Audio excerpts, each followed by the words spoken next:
aşık ben sana, ve vicdansız feryadımı duysan. Beni uğratsan da bir zarara, senden ayrılamaz gönlüm ne çare. Beni uğratsan da bir zarara, senden ayrılamaz gönlüm ne çare. Kapat perdeleri kimse görmesin, ellerin başka ellere değmesin. Felek bana düşman olur kıskanır, seni nasıl sevdiğimi bilmesin.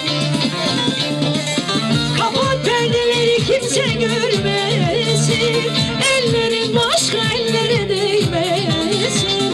Felek bana düşman olur kıskanır, yani nasıl sevdiğimi bilmesin. Elleri görer miyiz?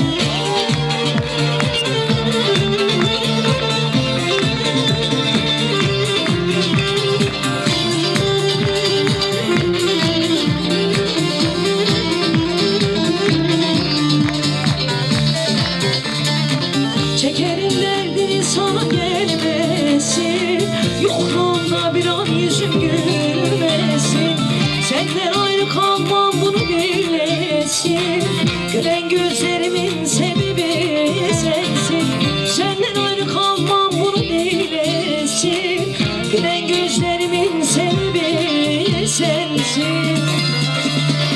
Kapat perdeleri kimse görmesin, ellerin başka ellere değmesin. Felek bana düşman olur kıskanır, seni nasıl sevdiğimi bilmesin. Hadi kapat! Kapat perdeleri kimse görmesin, ellerin başka ellere değmesin. Felek bana düşman olur kıskanır, yani nasıl sevdiğimi bilmesin. Bir kez daha yapar mıyız? Kapat perdeleri kimse görmesin, ellerin başka ellere değmesin.